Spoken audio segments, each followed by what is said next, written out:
नमस्कार, विदर्भ समाचार में मैं नेहा आप सभी का स्वागत करती हूँ। बढ़ते हैं आज की कुछ खास खबरों की ओर। पोंभुर्णा तालुका के नवेगांव मोड़ पर बंडू अर्जुनकर अपनी बेटी दीक्षा अर्जुनकर के साथ कॉलेज में एडमिशन लेने के लिए दोपहिया वाहन से चंद्रपुर जा रहे थे। तभी जुनूना चीजपल्ली मोड़ पर एक अनियंत्रित हाईवा ट्रक ने दोपहिया वाहन को टक्कर मार दी, जिससे पिता पुत्री दोनों गंभीर रूप से घायल हो गए। जुनूना चीजपल्ली मार्ग पर हुए भीषण हादसे में हाईवा ट्रक के नीचे आने से पिता पुत्री गंभीर रूप से घायल हो गए हैं। उसी समय आम आदमी पार्टी के शहर अध्यक्ष रवि पपुलवार और उनके भाई उस रास्ते से गुजर रहे थे। तभी ट्रक चालक को पकड़कर पुलिस को सूचना दी। ट्रक चालक को भी हिरासत में ले लिया गया है। उनका चंद्रपुर के अस्पताल में इलाज चल रहा है। इस मार्ग पर अवैध रेत तस्करी करने वाले ट्रक दिन रात तेज गति से चलते हैं, जिससे दोपहिया वाहन सवारों को अपनी जान हथेली पर रखकर यात्रा करना मुश्किल हो जाता है। इस मामले में आगे की जाँच पुलिस निरीक्षक विपिन इंगले के मार्गदर्शन में पुलिस उप निरीक्षक विकी लोखंडे कर रहे हैं। अगले दिन काम पर नहीं आने पर रेत के ट्रक पर एक और मजदूर की पिटाई कर दी गई। इस मामले में दोनों मजदूर घायल हैं। जिला अस्पताल में उनका इलाज चल रहा है।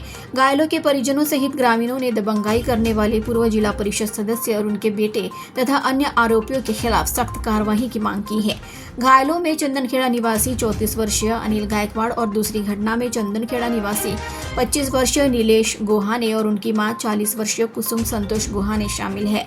इस मामले में आरोपी जिला परिषद सदस्य मारुति गायकवाड़, उनके बेटे रामेश्वर गायकवाड़, गजू रंदिवे, विशाल गुंडीकर, गणेश नन्नावरे हैं। आरोपी के नाम पूर्व जिला परिषद सदस्य मारुति गायकवाड़, जो पिछले कई दिनों से इस क्षेत्र में रेती की तस्करी कर रहे हैं। दूसरी घटना में मजदूर और उसकी मां को यह कहकर पीटा गया और घायल कर दिया गया कि वे रेत के ट्रैक्टर पर काम करने क्यों नहीं आए और किसी और के काम पर क्यों गए। प्रेस कॉन्फ्रेंस में आरोप लगाया गया है कि इस घटना की सूचना भद्रवती पुलिस को देने के बावजूद अभी तक आरोपियों को गिरफ्तार नहीं किया गया है। घायल की मां कुसुम संतोष गोहाने ने पत्रकार परिषद लेकर ऐसे आरोपियों के खिलाफ सख्त कार्रवाई की मांग की है। जिले में आपदा प्रबंधन व्यवस्था अलर्ट मोड पर रखी जाए, सभी संबंधित विभाग समन्वय से काम करें तथा आपदा की पूर्व चेतावनी प्रत्येक नागरिक तक पहुंचे। इसके लिए मजबूत संदेश प्रणाली विकसित की जाए, ऐसे निर्देश वित्त एवं नियोजन, कृषि सहायता एवं पुनर्वास, विधि एवं न्याय, श्रम राज्य मंत्री तथा जिले के सह संरक्षक मंत्री अधिवक्ता आशीष जायसवाल ने दिए। वे जिलाधीश कार्यालय में आयोजित जिला आपदा प्रबंधन समीक्षा बैठक में बोल रहे थे। इस वक्त मंत्री जायसवाल ने कहा कि हर व्यक्ति के पास मोबाइल फोन और इंटरनेट होना चाहिए। इस माध्यम से ही प्रशासन नागरिकों से सीधे संवाद कर सकता है। हर नागरिक का मोबाइल फोन नंबर रखें और उन्हें समय पर आपदा पूर्व अलर्ट प्रदान करें। तकनीक आम नागरिकों को सुविधा से जोड़ती है और उनकी आर्थिक और बौद्धिक प्रगति होती है। इसे ध्यान में रखते हुए उन्होंने विकसित गढ़चिरौली के लिए जिले के 100% नागरिकों को मोबाइल और इंटरनेट की सुविधा प्रदान करने का लक्ष्य निर्धारित करने की अपील की। उन्होंने अधिकारियों से पूछा कि आपदा प्रबंधन के लिए खरीदी गई सामग्री कहां और कैसे रखी गई है, क्या उनका सिस्टम द्वारा उपयोग किया जा रहा है और क्या सामग्री को नुकसान से बचाने के लिए सावधानी बरती जा रही है।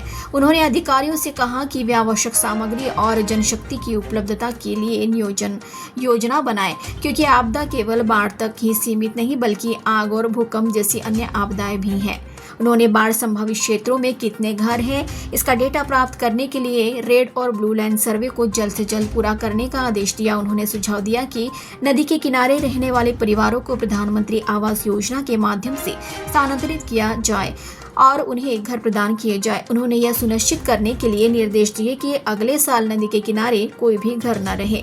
उन्होंने उन जगहों पर जागरूकता पैदा करने को कहा जहां दुर्घटनाएं होती हैं और बच्चे छोटे नालों में खेलते समय बह जाते हैं।